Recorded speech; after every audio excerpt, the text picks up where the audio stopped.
aligned to black people. And so, Kavon, this camera on? Yeah. Okay. I'm letting y'all all know right now. When we talk around cats, you recording? I know you are. I don't even know why I asked the question.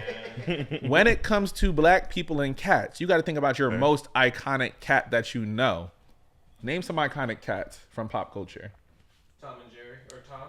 Tom. Okay. Sylvester. Okay. Garfield. No, think more black people. Think about your favorite felines, your favorite big cats. Okay. Simba. Lion King. Yeah, cat. Okay. Get into it. Black Panther. Cat. Yeah. Feel me. Cheetah Girls. 1, 2. Oh, Cheetah Girls. Cats.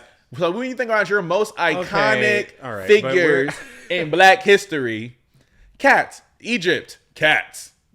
You feel me? So I'm just saying, I think we need to put some respect on cats' names because were cats being unleashed on us during the civil rights movement? And there you go. That's the real. Let's talk about it. So when they say it's man's best friend, is opening. Thank you. And I'm trying to let the people know, brother. Winston, because I'm talking that real stuff, right? Marquise, I gotta say that's crazy. Wildest take you've ever had. I'm just saying. Did they not unleash cats on black people because they knew the cats would have aligned with us? And then they said, "Why would I do this?" That sounds historically accurate. Feels historically accurate. That sounds historically accurate. I'm just saying. Yeah. So let's get into it. It's crazy enough that like it sounds crazy. No, I think that's probably the right. I think it's the truth. To be clear. That's just logical. Yeah. We just need to use fact. Mm-hmm. What is historical evidence that proves my point? Yep. When has a dog helped us? They sniffed us out during slavery.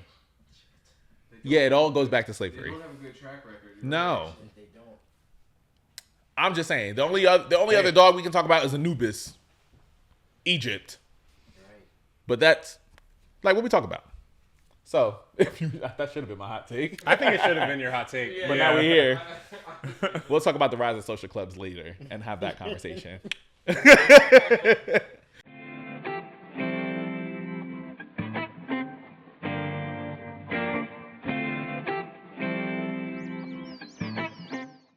All right, y'all. So welcome to Keepin It A Bean. When I tell you, I met this man. Oh my God. No, it's been 2 years now. Maybe 2 years. It's 2 years now. Jordan at Kobe's 30th birthday. Yo, you know what's crazy? We all got lighters at Kobe's birthday as a gift. Yeah. And my lighter just went out. No, I had his last flame. Nah, dog. It's okay. It's okay. Lighter just went out, yo. Damn. But that just means it's time to ignite a new flame. It is. It's time to ignite a new flame. That's set up. We're here. Yeah. It's time to reset your flame. I got you. Yeah. But just know the fire stays between us. Literally. You see that? Oh my God! We're here. There's a flame right here, guys. Wow. Y'all, we in for a ride. You're amazing. You're amazing. Because when I tell you, Winston, come on. And so when I tell you, like, just the excitement along on this episode, I'm hyped to have you on because it's been way too long this is a long time coming.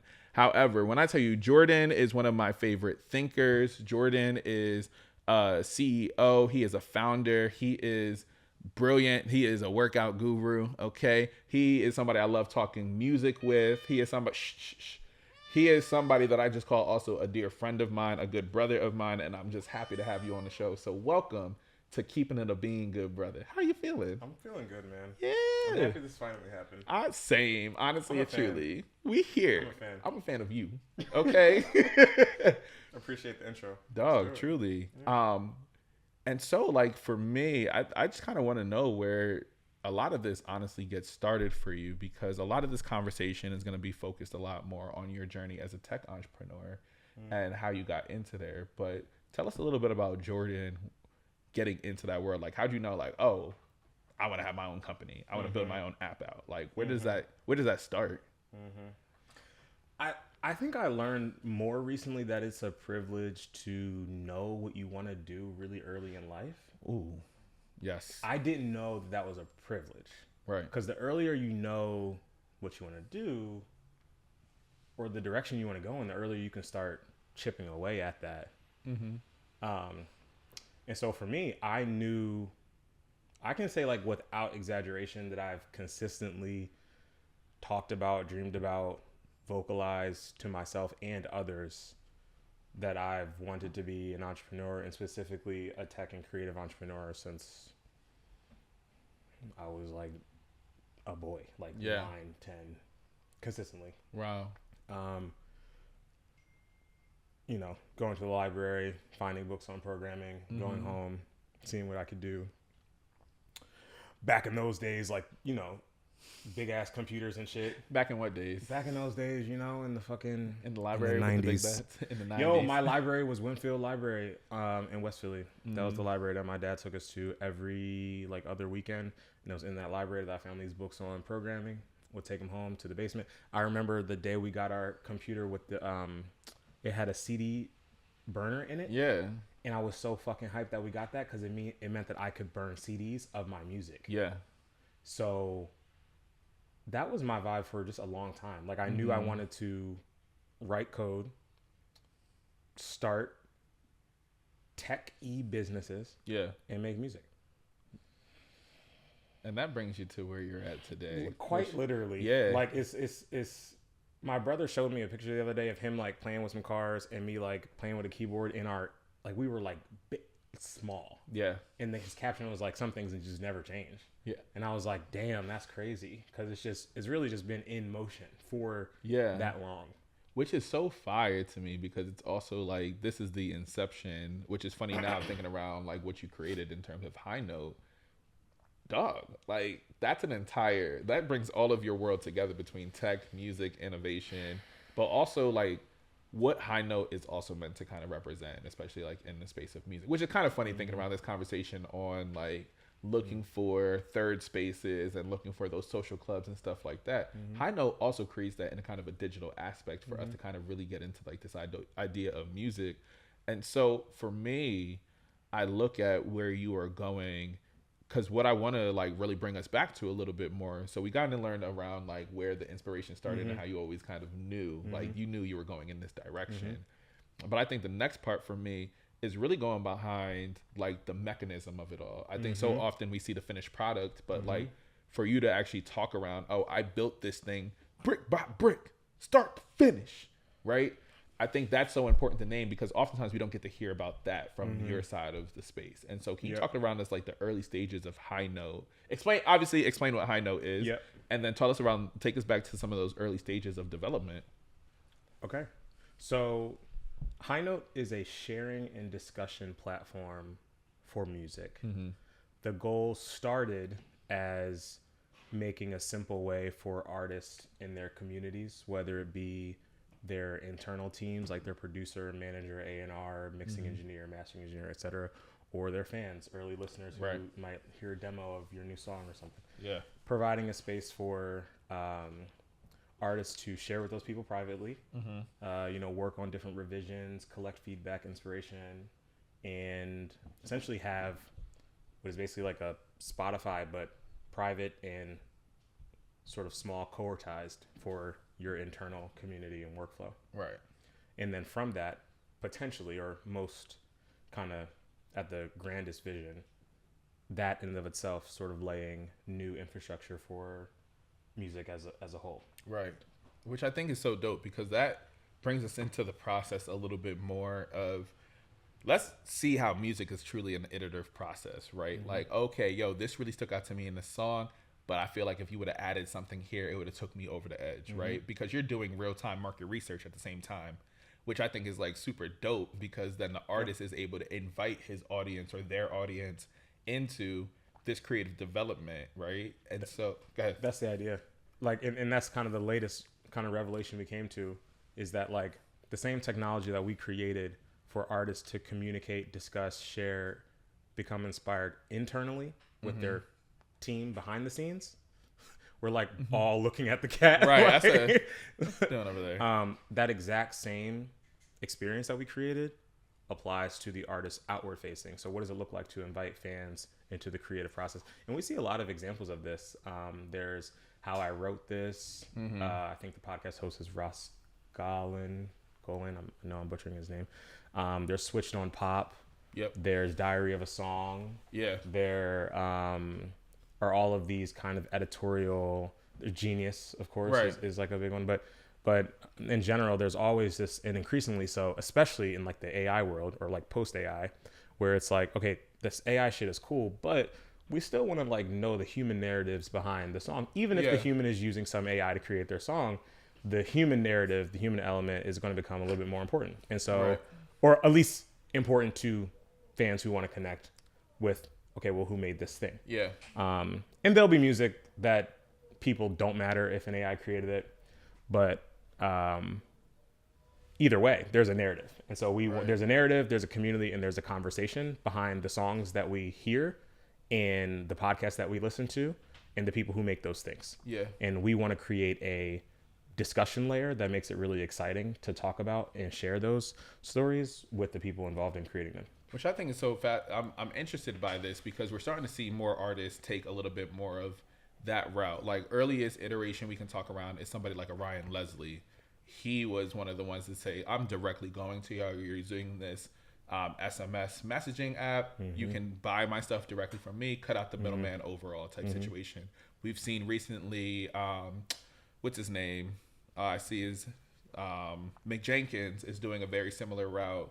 But more people are trying to invite people into the process because they're learning that people join people on this journey rather than people just simply joining things. And though it's still like early adopting in terms of how folks are being able to see some of this, it's still important to talk around the creative process because oftentimes that's the part that we don't talk about as often. That's the part that people don't see because sometimes the creative process is so deeply personal.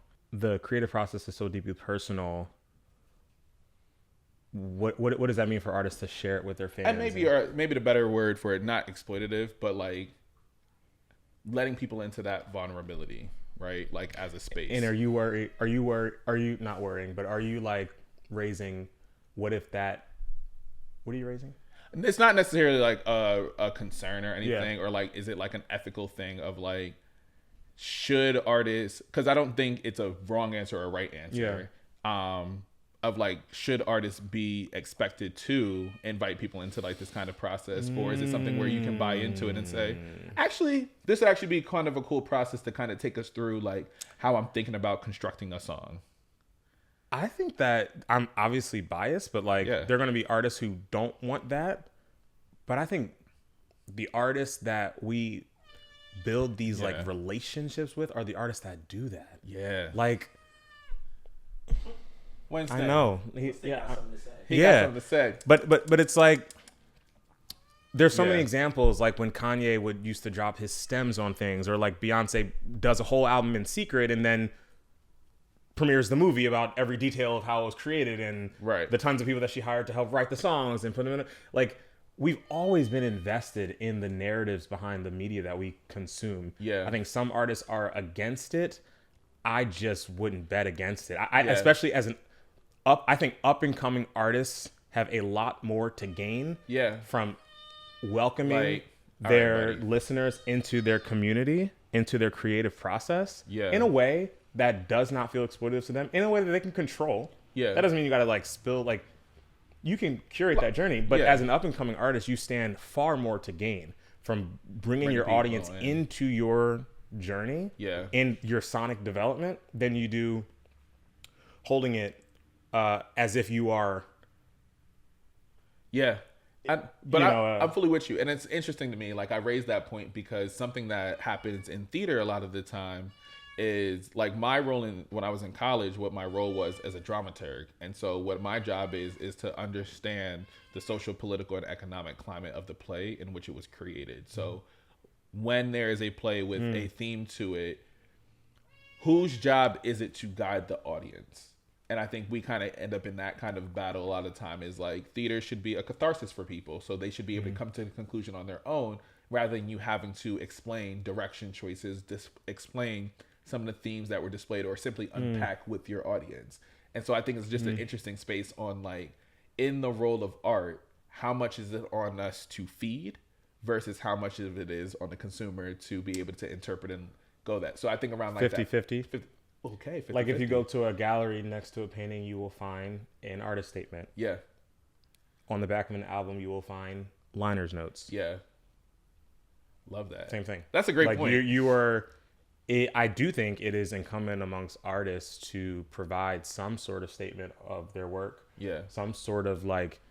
Let's contextualize this together. And I have to, but it's like, well, so I went to art school, like fine arts college. That I went to MICA, Maryland Institute College of Art in Baltimore. Our classes were not English and math. They were painting, sculpting. Yeah. That's dope. Drawing. Literally drawing one was like my freshman year class. And there was a lot of emphasis put on your artist statement. And like, now that I'm putting that together, I think that's like a big part of, my philosophy on it. And it's not like you made something, you put it out, you should have something to say about it. Yeah. Or is that antithetical to this idea of like when you release it to the world, it's no longer yours? Or do you fall into that? I think of it more of like a message to the world. Yeah. Like, can you still make sure the integrity of what you wanted to say is still there? Yeah. I love that. Because I think this kind of guy... go ahead. And I just think, and this could be a hot take, but I do think it kind of speaks to the quality of the artist if they're able to articulate their vision about their art. Yeah. Period. Yeah. I'm fully with you there. No matter what the genre. Like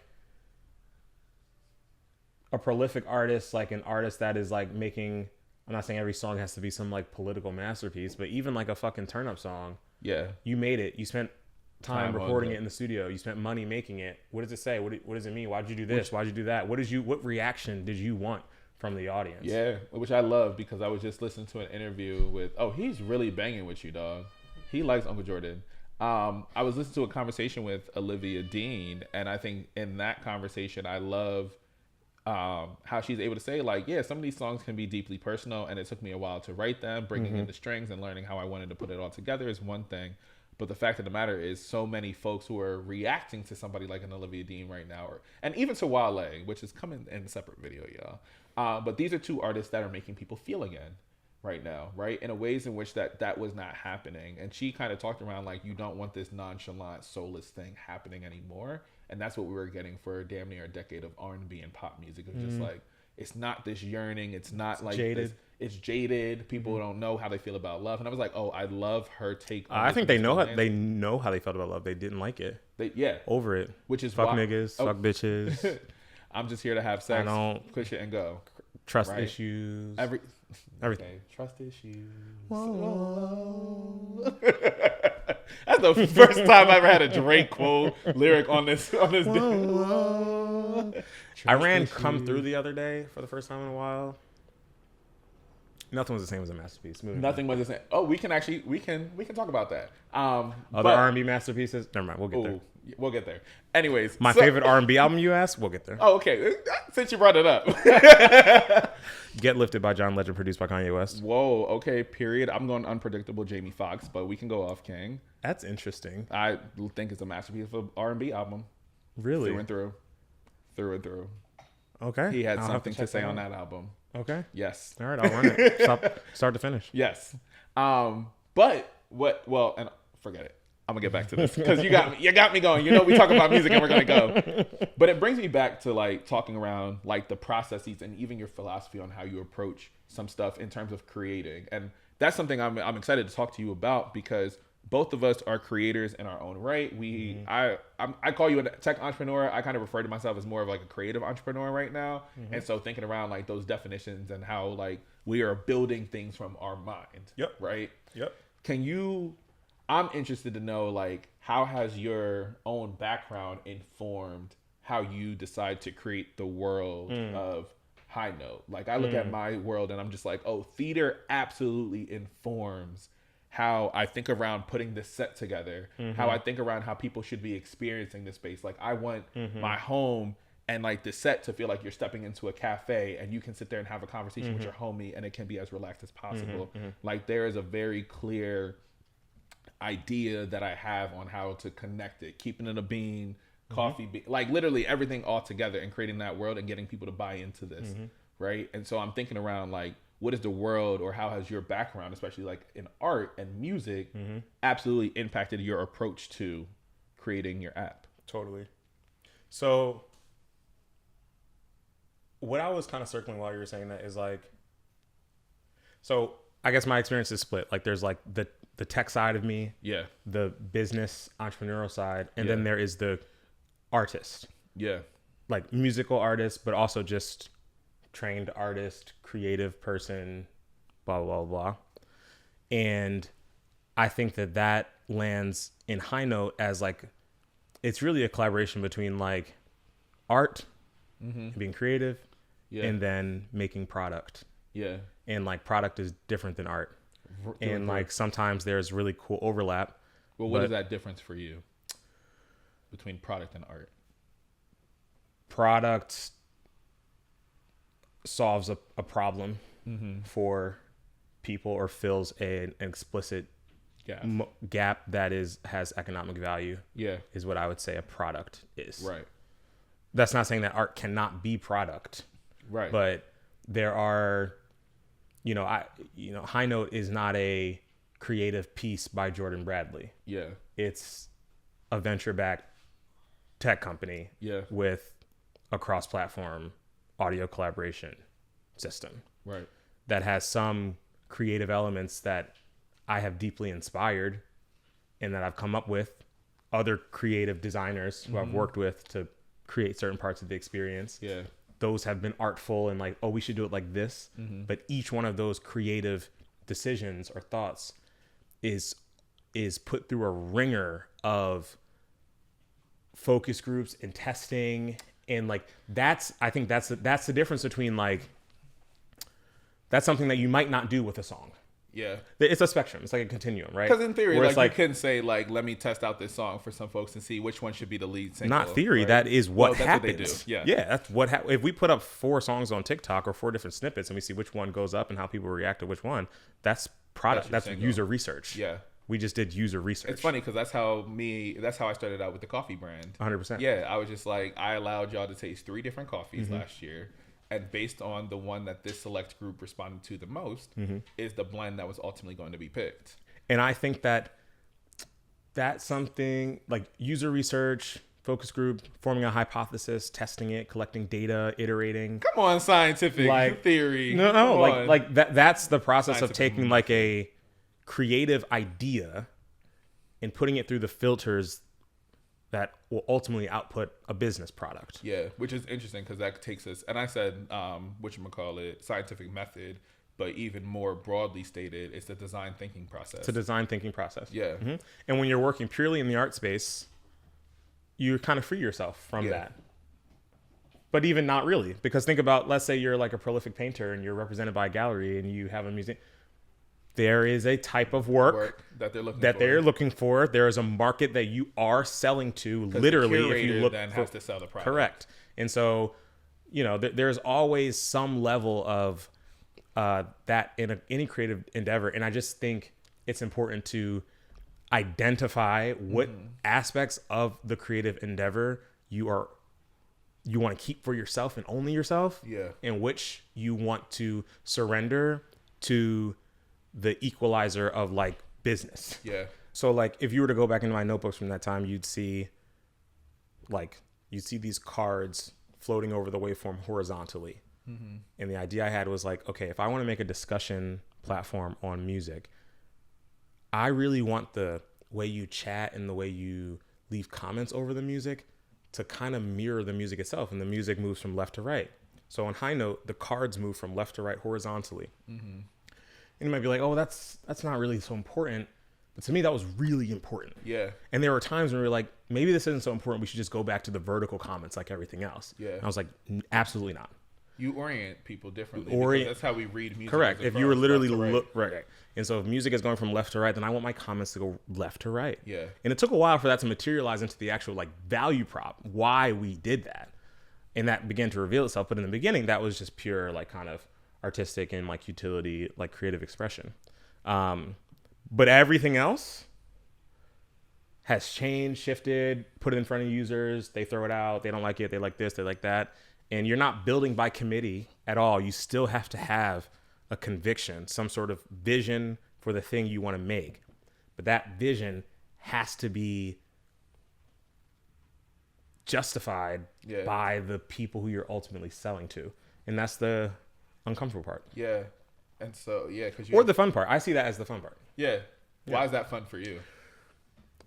I think that's like the challenge, not to sound like too heady or like business booky, but that is the challenge of effective people. Yeah. Like, you have a goal, you have a vision, you have a thing that you want to impart on the world. Yeah.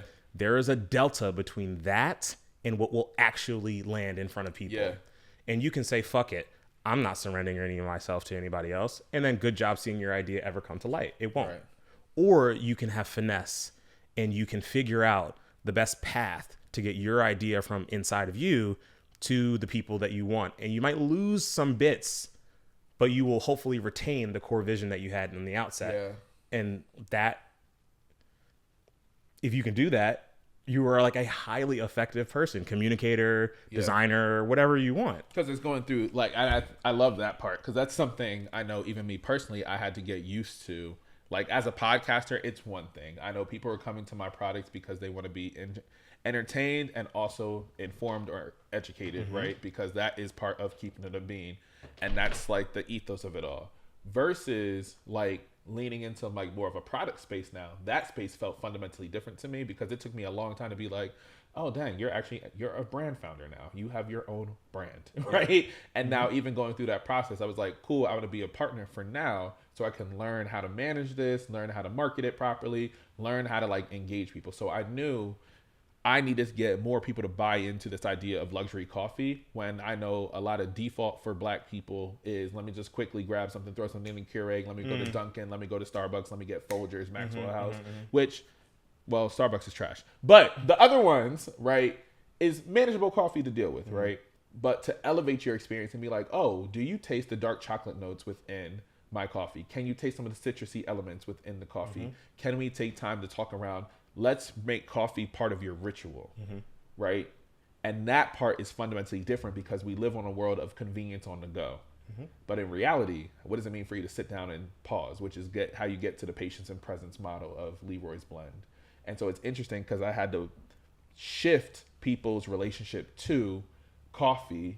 And then as I shifted their relationship to coffee, they bought into, well, I might have to go get a French press now. I might have to get a pour over mechanism There's now. a behavior change. A behavior change must happen. And so what a lot of this year is one, bringing people together to taste different aspects of what coffee could bring, and also have some touch points with my audience because there's an actual cultural group that is there, and I cultivated that group of people that aren't simply just my friends, right? Like that was core to me because ultimately when Leroy's gets to its final iteration of turning into a cafe, into a bookstore, that audience is naturally going to be like, oh, well, I already know the type of coffee and quality I'm getting. Let me just make sure I go here to chill out because I know the community that's already there. So I'm already quietly cultivating this audience, and that's really what it was around building out the people, because now they have came to the product and built out there from there. So it was interesting for me, I think, around what you're doing with HighNote, because now you are getting people to deeply commit to the music writing process again, the music creation process again. And that is not something that everybody got an opinion about music, but people don't always get invited into the room where music is created. And that's our goal. Like, we have this concept called spaces where you can upload and share, and a lot of them are private, but we want to start making a few of them more open, so that it will be possible for you to like drop into a writer's room and see what it looks like to have like a few highly regarded hook writers throwing ideas around, Which is close. and see how maybe one of those eventually becomes a song or not. Yeah. And so I want to kind of shift a little bit now too. The thing we don't like to talk about as much, money. Or maybe you like to talk about money. Let's do it. Who knows?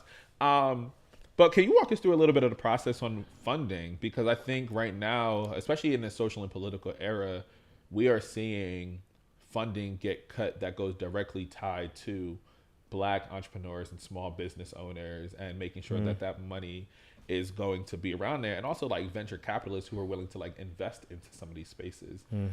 For you as a Black founder, did you find yourself in a similar situation where you're like, fuck, how am I going to find this money? Where is this going to go? Or do you feel like you've been impacted by some of these new policy decisions? That's really interesting. So I'm gonna dodge the question around the new policy. That's so fine. I'm actually not educated around it. But if you've read something, let me know and we can riff on that. Oh, don't worry, you don't got time. Right. So, but I can talk about like when I first decided to go all in on my company, like quit my job, start my company. Oof. How Maybe I have the comfort of being a creative that got a full-time job. Okay. I have the like remarkable discomfort of like not. Yeah. Like I am paid through my company. Yeah. But like it's my company and my company runs so long as I make it run. Yeah. So that's scary. But like Yeah. when I like made the leap, I had I think about 6 months of savings. I was living in Brooklyn at the time. Yeah. And I wish I had the message on my You phone. kind of ate the 6 months of saving in Brooklyn. This is a little expensive girl over there. Because before I quit, pardon me. It's okay. Keep it a It's bean with the natural. burp. Better out than in, Shrek always says. Right.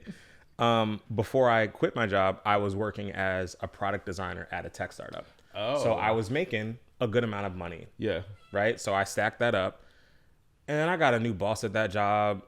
My CEO started acting up and being weird. Didn't like how they started talking to me. And I was like, okay, cool. Now's the time. Now I'm going to quit. Now I'm going to do my company. Yeah. And at that time, I actually didn't have a plan. I just had the 6 months of savings. Yeah.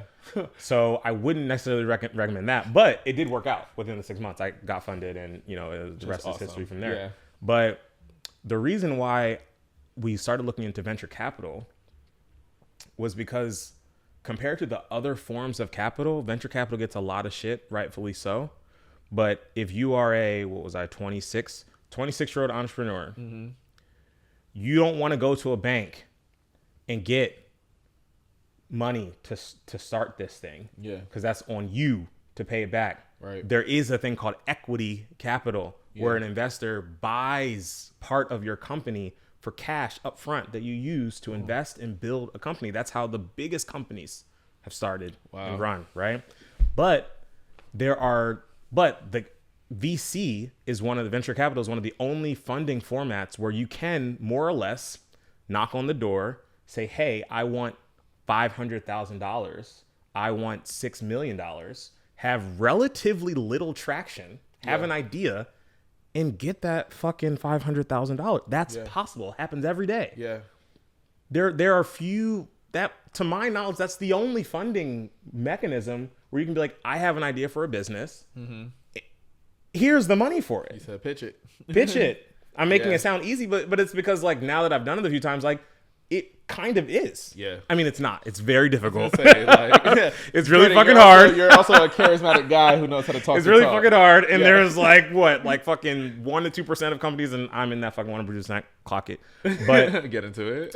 but back to the point. Like the point is that like there are people who are way smarter about this than I am, who have studied the different funding models in different ways to actually fund businesses. My gut, my anecdote is, from the couple years I've been doing this, is that there are very few funding sources for entrepreneurs who don't want to immediately take on the financial risk, but also probably aren't going to have $1 billion company. So that's the asterisk for VC. VC says, okay, you have a cool idea. You're a cool founder. We'll give you $500,000, even though you've never run a business before, but you have a cool idea for an app and it might not even exist, but here's $500,000. See what you can do with it. Yeah. But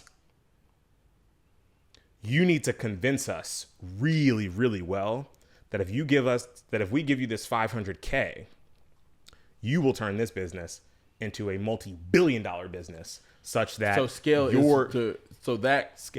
of scale is going to be required. Correct. At least hypothetically. Hypothetically. And in that, definitionally, VC is not inclusive. Yeah. Doesn't matter how many black people get into VC. Right. Doesn't matter how many women get into VC or queers get into VC. It does not matter. VC definitionally is not inclusive. It literally, the power law, the like fundamental law by which VC operates is that you will make tons of bets, more or less, into, let's say, 100 companies. 99% of them will fail. I'm exaggerating. It's probably more like 70 or 60, but the greater majority are going to fail completely, go to zero. You will lose your money entirely on those companies. 1 or 2 will do so well that they make up for the losses of all the others plus more. That's the goal. So definitionally, that's crazy. not like a political statement. That's just like the Definitely. math is that no, this whole thing is only going to work because one or two of y'all niggas is going to make so much money that it covers the failures of all the others that we invested in. That is wild. So if you want to play that game, then you better have a good story about how you're going to be that one or two people out of the 10, let's say, that are going to make it big for the rest of the fund or the rest of the money that was invested. And so just to tie it all up, like I got funding because at the time, 2020, 2021, there was now retrospectively, there was like a boom in like VC, right? VC was a little bit more accessible. Money was being more or less, invested more freely.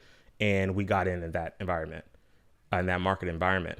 But today, I mean, you have grants, but VC is one of the only models. Again, anybody who's listening to this, please push back, like correct me if you have more data. But like to my knowledge, VC is one of the only, if not only, models that will fund you to the level of cash that it could take to actually make a real business move on the order of hundreds of thousands of dollars. For basically free to you as the founder. Right. The investors are taking on the risk, obviously. Yeah. That's interesting. Kevon? Yeah, how did you pitch that? Like going into venture capitalism, like what was your thought process on like what I need to pitch this? Like what companies would they be thinking of that I could fit in that lane? Yeah. That it would work, and like how do you pitch like this is not so much about like streaming music, but more about discussing music, like making music, and also maybe your thoughts after or figuring out, hey, if this is a music that your audience will want to hear. Like, how do you pitch that to? It's essentially kind of like a different idea that there's not many people thinking. Like, how do you tell them, like, hey, this is gonna work? Ooh. That's a good question. That is your job as the entrepreneur when you're pitching the investor is like exactly that. I mean, what you just asked me is what an investor would ask me, but just a lot more condescendingly. Yeah. You asked it to me like so you're trying to tell me that you want people to talk about music on exactly. Right. They would be dickheads about it, right? Yeah. But the short answer to your question is like the method of pitching is I'll tell you like the method that I've experienced in pitching, and then I'll tell you what our actual pitch is. Yeah. To answer the question. But the method is like, well, how do you convince them? You have to paint a picture of the market. So you say like, there are these types of companies over here on the creation side of music, for example. These companies help you make music. There are these companies over here that help you distribute music, like Spotify or Apple Music, right? There is a gap. There is some sort of opportunity or opening somewhere in the middle, or, whatever your pitch is going to be. And your job is to convince the investor that you have the key to unlock whatever that middle ground or whatever that untapped opportunity is. For HighNote, that's not so dissimilar to our pitch. Our pitch is that from the venture capital perspective, there is undoubtedly a massive opportunity in music, like especially on the distribution end. And so to the extent that a company can capture creators as early as possible in their process before they get to distribution, you have a massive top of funnel advantage before tracks even get to Spotify or, Apple Music or whatever. And so then the question becomes, well, where do you capture them? Do you capture them in their creation environment where they're actually making it, like in FL Studio or Pro Tools or whatever? An investor might say, well, not really, because they already exist there, and those aren't huge companies. When I say huge, on the VC scale, huge means tens of billions of dollars, hundreds of millions of dollars in revenue. They said everything else is a small business. Everything else does, and that's another thing, right? Yeah. Like definitionally non-inclusive. Definitionally, politics aside, definitionally non-inclusive. Yeah. So unless you have a business that can easily get to hundreds of millions of dollars in annual recurring revenue and potentially exit at tens of billions of dollars valuation, then we don't want to talk to you. That is not a business that's worth our time. Yeah. Like I'm just going to repeat that again. hundreds of millions of dollars in Yeah. annual recurring revenue and the potential to exit at tens of billions of dollars in valuation. If it doesn't look like it can do that, y'all are broke bitches. Wow. And we don't want to talk to you. You're in such a different world. This is crazy. And I'm saying how that world is so that is literally a skewed reality. Yeah. But also, if I'm a VC, I'm saying, think what you want.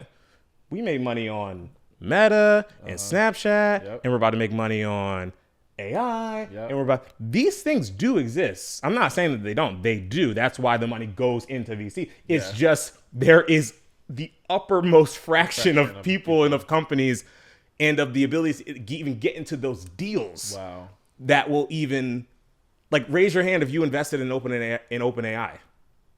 Oh, no one? No hands would be raised for miles. Because the investors in OpenAI were Elon Musk and Sam Altman and Microsoft and all these other crazy. all these other companies. Not saying that there's no like diamonds in the rough, like pre-seed, early stage companies that eventually become those huge like mammoths, because they do. Airbnb is one of them. Yeah. There's tons of these examples of companies. But I'm saying definitionally, super unlikely. Yeah. You're playing a very unlikely game in VC. Yeah. Oh, that is such a. Since VC is such based on like, hey, do I think that you can achieve or make the profit that I want you to make so I can get that money? Like, are there metrics that you're showing already when you're pitching to them? Yeah, and it depends on your stage and it depends on the market. So early stage, you want to show, like, the best way to show that you have direction towards something that could potentially be the scale that a VC. Also, there's nuance in what I'm saying for all the, if they're tech and VC nerds in your audience who are like, well, that is, there's nuance to everything that I'm saying, right? It all depends on fund size too. If you were a smaller fund, then you don't need a company to exit at tens of billions of dollars if you only have a $30 million fund or so, right? Like, you can return your fund and you can do really well. But I'm talking, broadly about the biggest VC, like where the real money is. Like, those are kind of exits and returns they're looking for, right?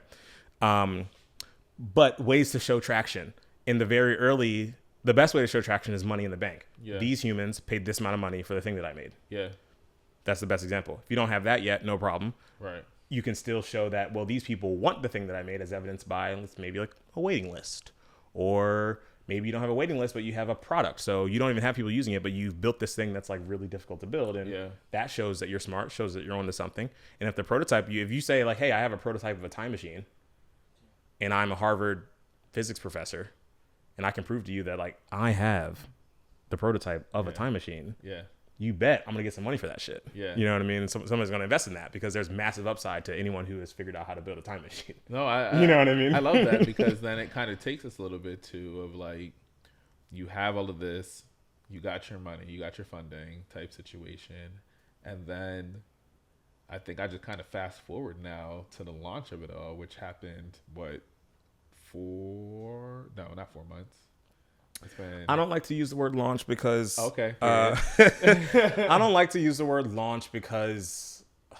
When you invited us into your app. Yes, because I've been working on it for a while. There's a lot of launches, and it's typically not like one big launch, more like a ramp up. Got it. But so you got us on the ramp up to inviting us into your app. Mm-hmm. What was that like for you? Like really stressful. Yeah, and I asked that question to kind of like bring the audience behind the scenes a little bit, because I remember you just kind of you're in your own head about some stuff, but you were like, y'all, I'm going under for a little bit. I'm preparing to be able to ramp up on the app type situation. And so even in that process, what was going through your mind in terms of finally being able to release it? The non-sexy answer is that like the launch of a thing is just like, that's the easiest part. Yeah. And that sucks because that's like really hard. It's like working on a play for months. Yeah, and it's like, okay, well, you put it out, and it's just like, okay. Almost like sometimes it's like, it's better when the thing isn't out, because then you and your investors and your customers and your community can live in fantasy. You could live in potential. Yeah. This has the potential to do really well.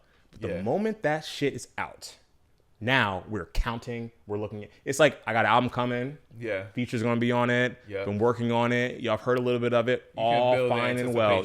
And then you can really do a lot with that anticipation. You might get a deal off the potential new album that you're going to write. You can sell potential. But so much it onto the app. But as soon as you fucking release that project, that app or that album, it no longer becomes. How many streams did you get in the first week? Yeah. How many records did you sell in the first week? Like what you got the first 90 days to really prove. When are we going on tour on it? Yeah. Oh, that didn't do? Yikes. You can't take it. You can't. This shit was mid, bro. You cannot take it off, or you can, but it's not going to look good. So there is like, so to answer your question, like, what is it like to launch something? I'm privileged to be at a stage as an entrepreneur now where launching is not the thing that I'm excited about. It's just not. Like, and I got in trouble at work. Like, my co-founder was like, Jordan, you need to write something on LinkedIn. You need to do something. Like, we need to write. I wasn't even going to write a post. Yeah. Like, the post that I made on Instagram, like, I wasn't even going to do When that. I tell y'all, he barely said anything to me about it. He barely said anything to any of us. Yeah. Hey, y'all, we're just doing, it's finally live type situation. Because to me, I think it's just like, that is just such a small, and I'm bad at this. I can admit that I'm bad at this, but like, I'm really bad at the steps towards something. Yeah. Right? Like, well, an app can't do well if you never put it out. Right.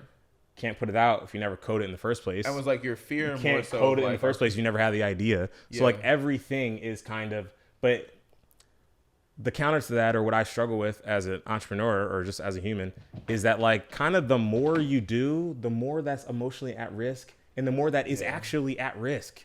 It's just like, not to be cliche, but like the more you achieve, it's just the higher you can fall from, or the higher you can like crash from. Yeah. And that's just, Winston is like wreaking havoc behind you. I know. But that's just hard. That's just difficult. So, but I think that's real though, and I appreciate you. Like, I appreciate you being very transparent on like even that space, because I think so often it's hard for us to kind of celebrate those wins when you've been in the work for so long, and now I think Mark Cuban made a comment somewhere recently where he advised, and if I butcher this, we'll put the quote up. We'll find the actual thing. But he basically advised, when asked around if people, specifically black people or black women, should pursue venture capital versus bootstrapping, which is, he said, don't even worry like something. Again, let's find the actual quote, because I'm probably butchering, but I'm pretty sure the sentiment was like, kind of like, don't even worry about the venture capital stuff. Like, kind of like it's not built for you. And that was the kind of vibe of it. Focus on bootstrapping. My immediate reaction to that was that I immediately didn't like that take. Yeah. We should be building up resources in venture capital to make venture capital available to more people. Yeah.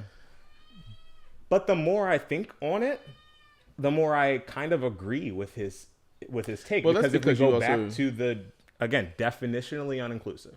Yeah, but I think it also takes one. It's interesting because the lawsuit I was actually talking around that went to the Supreme Court was, are these black women? Is it? They essentially said this black woman owned venture capitalist group could not fund other black owned people because that is not inclusive enough type situation. Mm-hmm. So even in that space, which makes it fundamentally more difficult for black women to be able to go into building their own businesses this way. Mm-hmm. Now, I think the other part of what Mark Cuban was kind of, or Mark Cuban, right? Or Ruben. No. Yeah. Oh, yes. Maybe. Yeah. Cuban. Yeah. And so it's interesting because even in this space, it means you fundamentally have to approach business building different, because now you're taking people on the journey, so they root for you in that space. Well, you naturally build up that culture, you naturally build up that audience that is going to be fully invested in you. And we also understand, once you have a black woman invested in your business as a consumer, they are some of the biggest buyers, because they will then dictate how often people are going to go back to them. Because the reality is, and I look at it in so many different venues, right? Women are going to concerts more than men are going to concerts, right? Like, I didn't know that. Yeah, like if you look across the board, 9 times out of 10, when you're going to like a lot of these rap concerts, that like white people definitely just go just because they can vibe out and stuff. But women are much more. Winston, and he has his ass in my face, bro. That is crazy. But But when you're going to a lot of these sold out concerts, Black women who are fans of artists will absolutely be willing to pay to go see their artists. Whereas like, because I think socially men look at that as dick eating. Like, oh, I don't want to be a fan of this artist, da da da da da.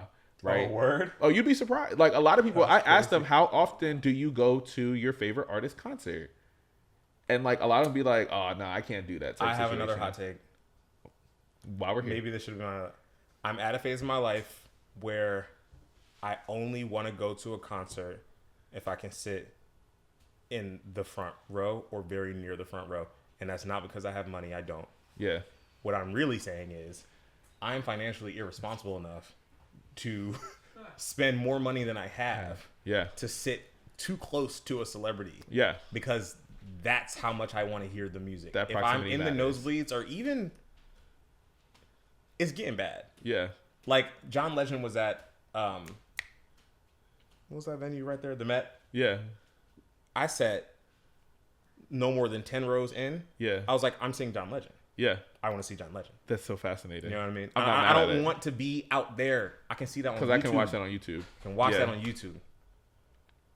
That's funny because that gives the same reason a lot of people don't choose to go see stadium and arenas because they're just like it's not a good experience for them. And I want to see. And my argument, Okay, he's just chilling. He's really chilling. oh, he's chilling. He I'm likes trying you. to I'm trying to keep my arm super stable because he's like. Nah, he's a little clumsy. He'll be all right.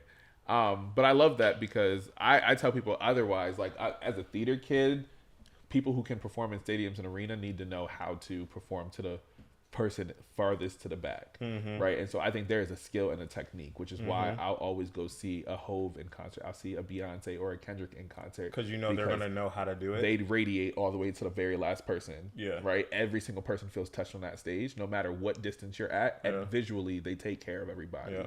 And so I think that's different because I can equally say Jasmine Sullivan and Black are also part of my top 5 concert experiences as well. And those would arguably be more intimate. And so Jasmine Sullivan be singing her fucking singing. ass off. Saw Samira Joy too. Oh, recently she was at I don't want to talk about it. I missed it, and she I'm was gonna at Kimmel Center. yes, a joy. Just blessed. It doesn't make any sense. And she was insane. blowing on this Yeah. recent album that she put out. Yeah, Yes. super talented. And so it's funny because I'll bring this back and then we can land the plane a little bit. But I appreciate you talking around that process because it now, to me, thinks around like, how do you choose to perform either at scale? How do you choose to perform in your arena or your stadium? Or when you bring it back and to say, I want to actually a little bit more of a intimate venue because I can actually bring my people in a little bit more. And I think we've seen this a little bit with how people who have been frustrated with an Essence Fest or a Culture Con or Afrotech type situation when they're like, yo, these things scaled so much, but it feels like it became a little bit more shallow in the water. And so so I think there's give and take. I don't necessarily care to hear this person talk around like, oh, Black women should only invest in this because you just kind of blatantly put out the true racism of like this thing. But at the like, same this time, the inequity. Marquise quote.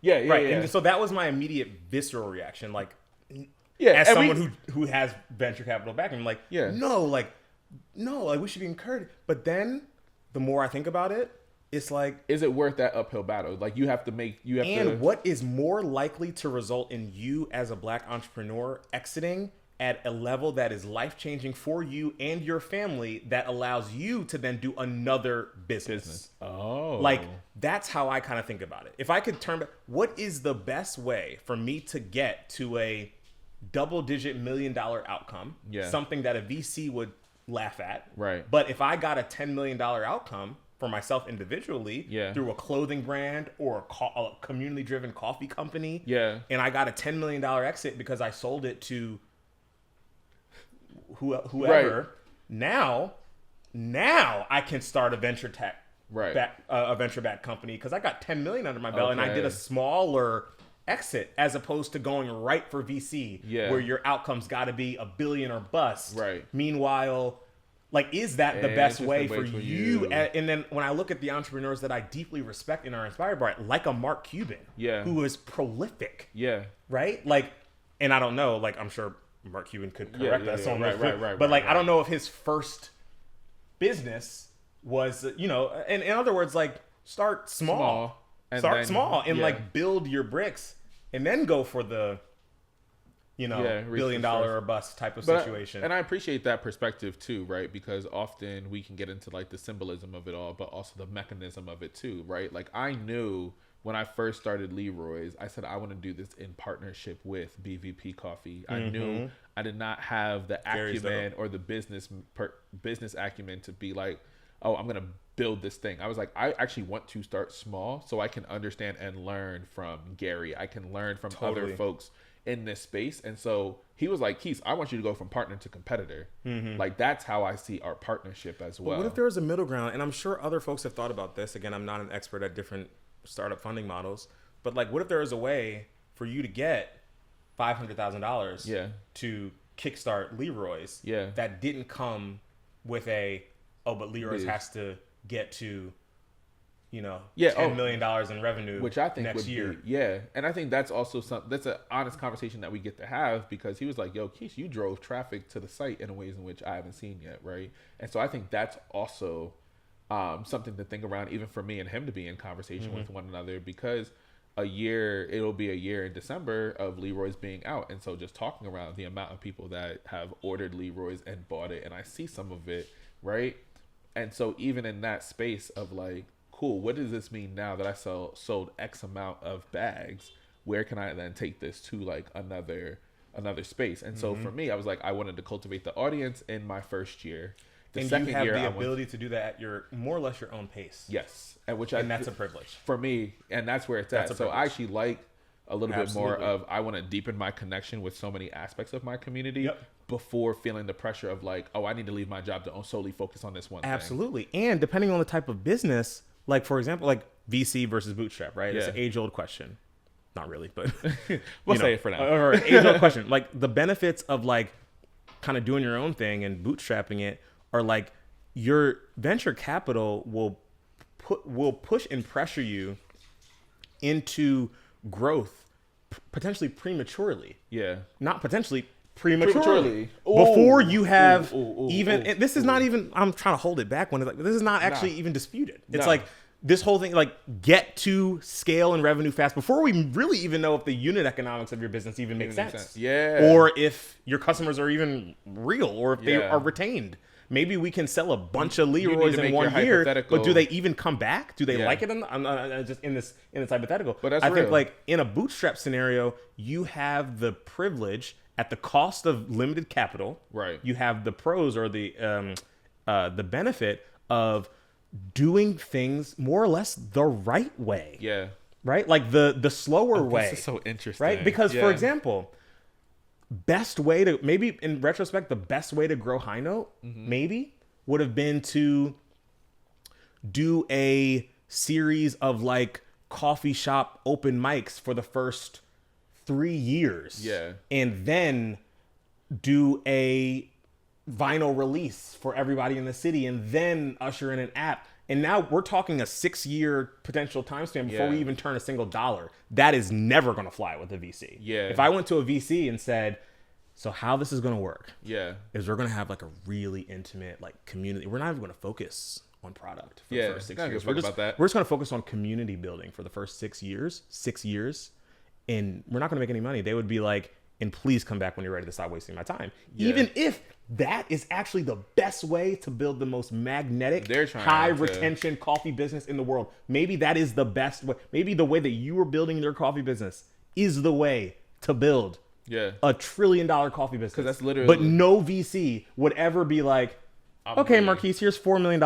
I expect nothing of you for 6 years. Unless, again, nuance in everything I'm saying. Right. Unless it's like a genetics company or launching rockets in the space where the timeline requires that. And with that comes pressure, unrealistic timelines, more like distorted views of what growth looks like. Yeah. You are free from those things. Right. And I think for the first time, I'm like, damn.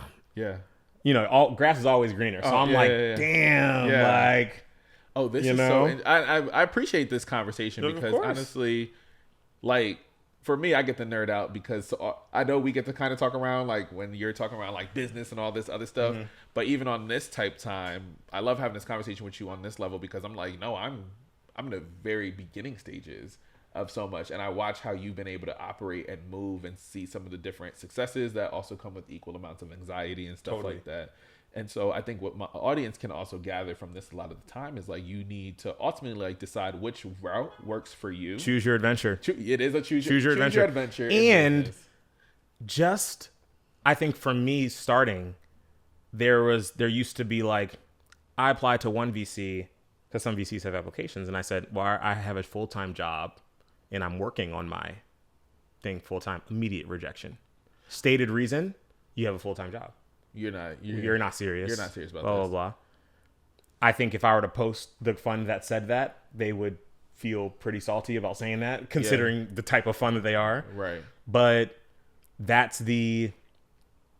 I would push myself and anybody else in that predicament, like, or I want to start something, to turn off any shame there might be in like, I have a full-time job and I'm working on my business on the side because I have a plan to get it to where it needs to be. Yeah. Do that shit. Right. Do that shit. Yeah.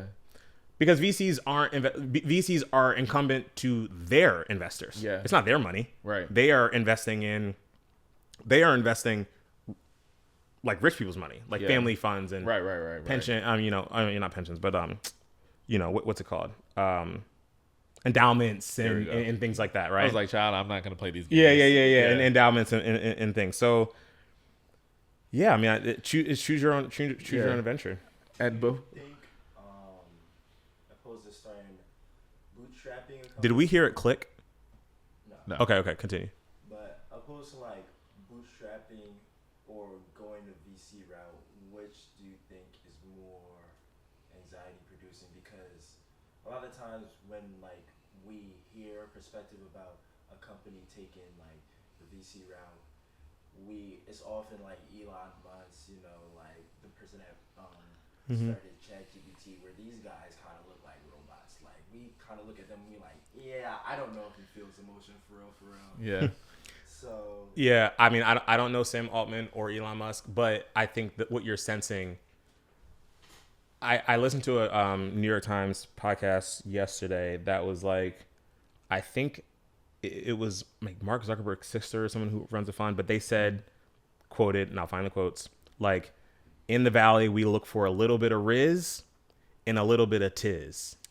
Riz being charisma. Tiz being you might be a little bit this way because you kind of have to because you got a hyperfixate. And I also think Elon Musk is quoted saying that he has Asperger's, or at least I think that's not the correct terminology. It's ASD. Neurodiverse. But neurodivergency is cool. But like, yeah, I think like they're not obviously not robots, but it takes an insane level of like, when I go into a hole for 3 months and you don't hear from me and talk to me, it's because like I'm literally like working and stressing. Yeah. Like, well, if I don't do this, then we're going to run out of money in this many months. And then we're going to go to zero. And then I'm going to have to blah, blah, blah. And then like, this isn't working. And maybe that's working, but this is working, but it's working too slow. And then I have an investor checking tomorrow.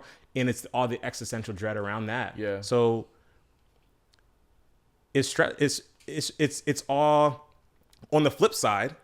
I've had the immense privilege of for the last 4 years working for myself. Yeah. Like if I were to bootstrap, no, who's going to pay me a full salary to bootstrap? I've been very, very privileged to be earning a salary, like a more or less competitive salary as a tech worker to run my company that is subsidized by investors who want me to not be, trying to figure out where I'm getting my next meal. They want me to focus on my company. Right. That is a privilege. That's a benefit of venture capital. That's a benefit. You get the money up front. Right. Here's the money.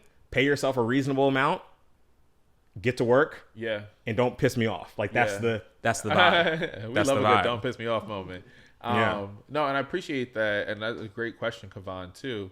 And I think as we kind of land this plane in this conversation, this is a kind of a quick little rapid fire, but 3 favorite tech companies or brand owners. Who are your top 3? Or the ones that just come to your mind right now that are like... I think Morgan DeBaum. I don't know who that is. Continue. She founded Afrotech. Oh, period. Lavity. Yeah. I think she's top tier because I think she is embodying the perfect balance. I think Blavity, what was VC backed originally, but has pivoted into more of like a content company. And like now you see her as this like kick ass. I think she just had a baby, but she's running Afrotech. Afrotech is the littest, most best tech conference ever. And a lot of people had good now reviews she's doing about it. content. And so you see this person who seems to be playing all the games. Like she's got a VC backed thing over here doing personal like AI mom content over here on stage at the conference next week. That is diversified as fuck. Yeah. Like I think that's dope. I think that's dope. Nakisha Bailey is high on my fucking list. Period. I mean, I talked to her class a couple weeks ago, and here I am looking at this person who is a professor at Drexel, running a coffee company. Advising me on how I can connect with artists as a former, I think she was like VP, something high up at the label she was at before. Like these super diversified founders who have said, I'm not going to like sell my soul to any one particular route. And you're never going to catch me fucking giving my life to one VC or one business. I'm going to diversify. I'm going to have a brand. I'm going to do the big money and I'm going to do the medium money stuff. And I'm going to have first like 2 answers were black women. And I'm going to have a lifestyle business around that. Those are 2.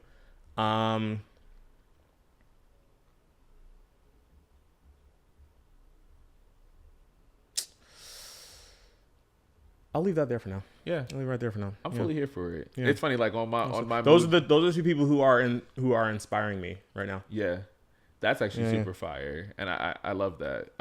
Just because one, you're giving 2 different types of worlds that are also out there in terms of like how black women are also entering this business and sustaining themselves in this business, but you also have really strong like possibility models as well.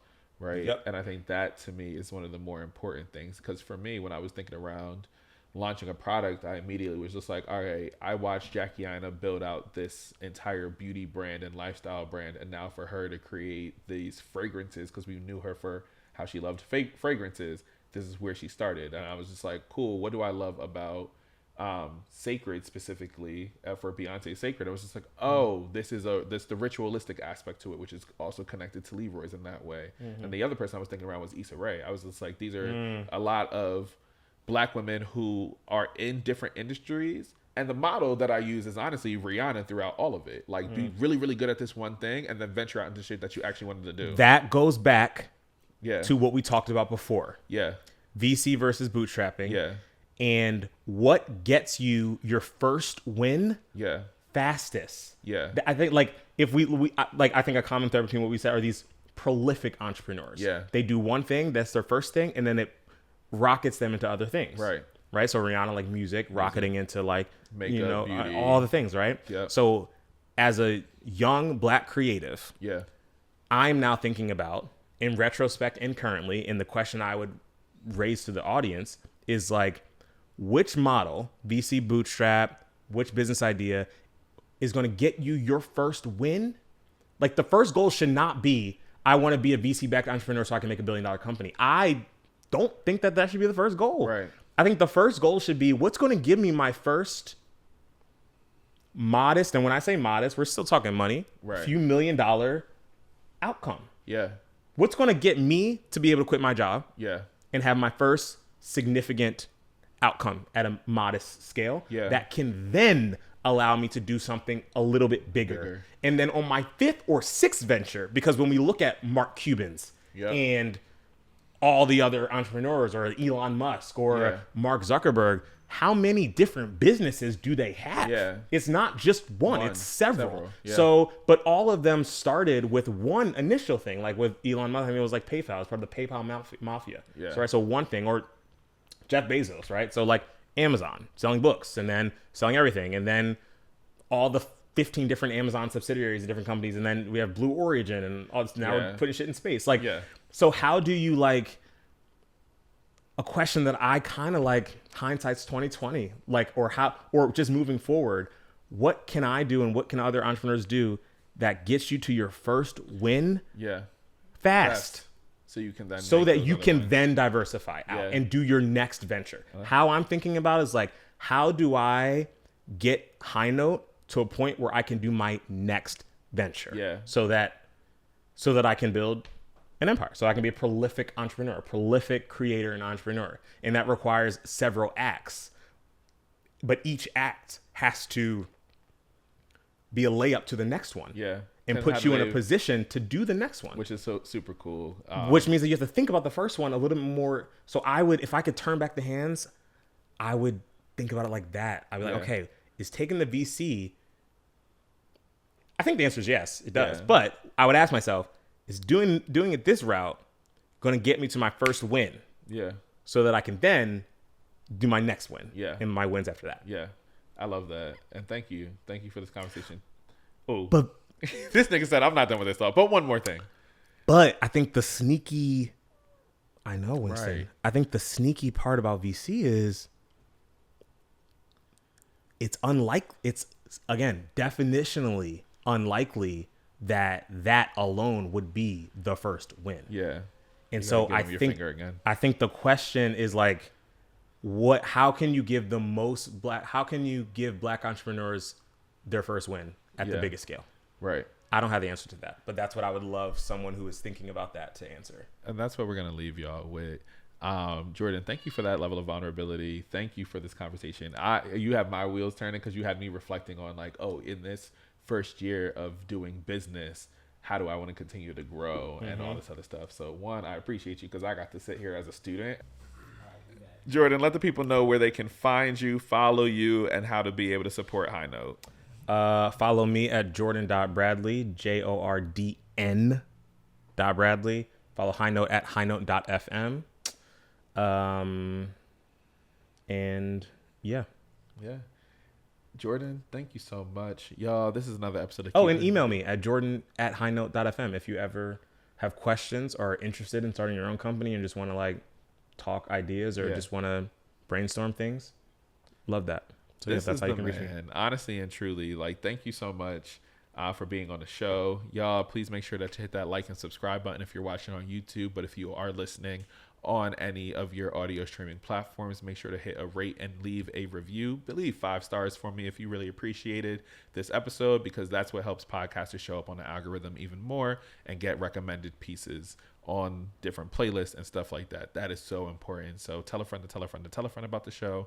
Make sure you follow me on social media at Marquise Davon or Keepin It A Bean pod on Instagram. Peace.